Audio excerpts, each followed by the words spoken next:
So it's about 20 past 2 in the morning right now, and I am in the beautiful Bali at the moment in a nice villa. And I had like some thoughts about business, life, all of it in general. And I have 7 points written down here, and I think the seventh point is probably like my most favorite. And I'm gonna just walk through these quick. Number one is like networking is actually a myth, but network is key in business. And how I kind of look at this is like, everybody wants to network with individuals and meet this person, meet that person. But I think at its core, the only way that you command a good network is to ensure that you are a person of value. Nobody wants to be surrounded by a bum. Like, if you're good at business, you're good at ads, you're good at content, you're good at anything, people will want to be surrounded by you. So you seeking a network is not the end goal. You should be seeking to develop your skills in order to build that network. And at the top echelon of business, I do strongly believe that the network and the people that you know is what allows you to really find success in business. The biggest teams and companies is the people that can pull together talent, CMO, CTO, CEO, and really just scale, get funding, get this. In order to get the funding and find the right people, it requires the right talent, which is why network is so key. But network or networking, kind of overrated in my opinion. The second thing that I have here is that being authentic and likable is a superpower in business. And I think I've experienced this firsthand, like throughout my entire life. If you can just be very likable and authentic and true to yourself, life just opens up doors. Like, I invested into mentorship, but the reason I was able to get extra coaching calls, I was able to meet him in person, fly here, fly there, go there, link up with him. I kind of had more access to him compared to other clients of his, but it was simply because I was likable. Like, he enjoyed spending time with me. Same thing with clients. If clients can enjoy spending time with you, where you have a good relationship between, okay, we're locking in right now, but at the same time we can have fun, it just makes you more enjoyable. Nobody wants to be around someone that just hasn't fucking experienced anything and has not done anything in their life. If you are authentic and true to yourself, I genuinely believe the right people will always find you. And this transfers into like more opportunities. The more out there you are, the more people you meet, the more connections you make.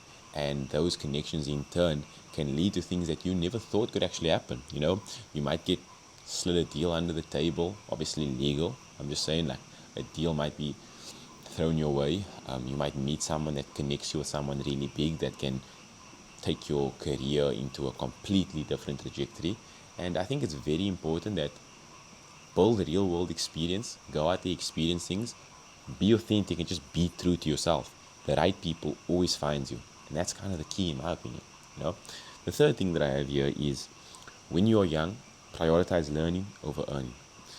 And how I kind of look at this is, if you're trying to optimize for earning, you're never truly going to be good at something. You're always going to be half good, mediocre at something at best.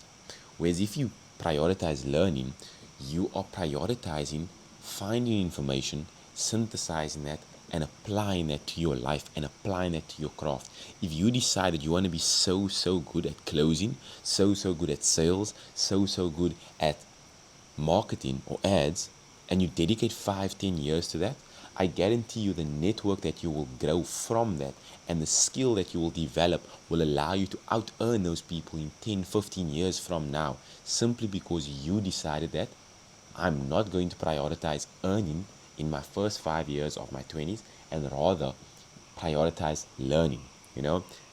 And the beauty about this is, when you actually prioritize learning, you tend to find the best people, because the people in the game that you respect people that actually just want to learn one craft. I've kind of faced this firsthand.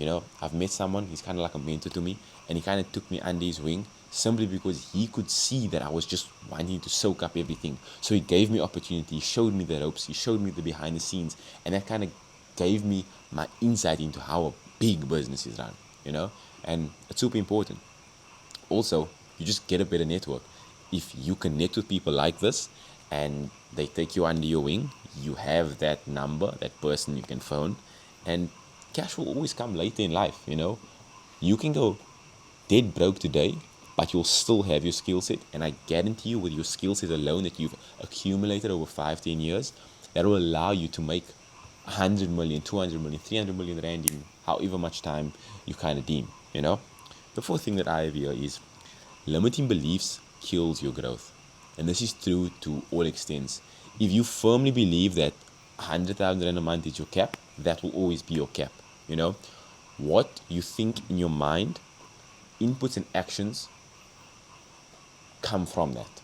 So if you're constantly thinking about business and you're constantly thinking about making money, you'll find opportunities. But on the contrary, if you always feeling these negative thoughts and you think that, oh, my friend is doing this and this friend is doing this and this friend is doing this, and that's kind of what I need to be, and it's not, building a big business and maybe just being a mediocre at school, studying in high school, then going to uni and then getting a job and then work you up the corporate ladder. If you see that on the daily and you think that's your life and that's the end goal, that will kill all growth, because the people that are around you and the people that you associate with is the people that you compare yourself to. They always say comparison is the thief of joy. However, comparison allows you to look at life and be like, okay, I want that and I need to work towards that. If you compare yourself to someone that doesn't have as much as you can always feel grateful and you can always feel like you're the man. But if you compare yourself to someone that makes $100 million a year, you're going to be like, oh shit, I need to become a better business owner, So it's very important that the people around you is kind of pushing you towards that growth. Jeremy Haynes has a saying that, like, you want to have a positive push or positive pull, like that bigger why, And I think having good people around you allows you to get your goal a lot easier, and it prevents you actually having limiting beliefs. The biggest thing is kind of undoing the bad habits, not actually instilling new habits. It's more just unlearning the bad. So limiting beliefs, I genuinely think kills all growth. Everybody has a victim mentality. They think the world owes them something. They think that, oh no, it's his fault that I'm in this position. Best thing you can do, just take accountability, unlearn all the bad shit, and just focus on one thing. The first thing that I have here is momentum is motion, and I love by that shit. If you have momentum, you do every single thing in your power to stay on that track, on that trajectory, because when you have momentum, creativity flows, the drive flows, everything about you is just different. Like, the minute you have that momentum in life, you make sure that you do every single thing in your power to maintain that momentum, because momentum is really motion. There's a saying that goes, you're never just stagnant, you're never just there. You're either going up or you're going down. So think about that. You're either going up or you're going down. There's never just coasting. There's never just, I'm just here. If you feel like you're just here, you're more than likely on a decline. So if you have momentum, do everything in your power to keep that. The sixth thing that I have here is action over planning. Like, volume always negates like, stop planning. Oh, this is what I need to do in order to hit this goal, and then this, and then I need to do this. Leave that. Like, have an idea, plan 5-10 minutes, be like, okay, cool, if I reverse engineer this goal, this is the inputs I need, and just act. Data gives you feedback, and the whole point of business is fast feedback loops. Like, you have an idea, you execute, and if the thing doesn't work, you just change the plan, and you go again and you execute, and you do it until you find something that works. Like, that's literally business. To solve bottlenecks, to solve problems, is a game of trial and error. You make an assumption, you do it, get the data, you be like, okay, cool, yes or no, you carry on, next bottleneck. That's literally it. Like, stop planning, like, just decide, okay, this is the goal and work towards it. I mean, some people say, oh, what am I going to do now, make money, I need to plan for tax and do this. You're not even making any money, bro. Like, just build a business, do it, and then when you start making money, figure it out. The seventh thing I have here is, life is actually simple, people just overcomplicate it. If you want to be a better basketball player, just play more basketball. If you want to be better at maths, just do more maths. If you want to be better at business, do more business. And that can be broken down into micro habits, micro actions. Like, it's not that complicated.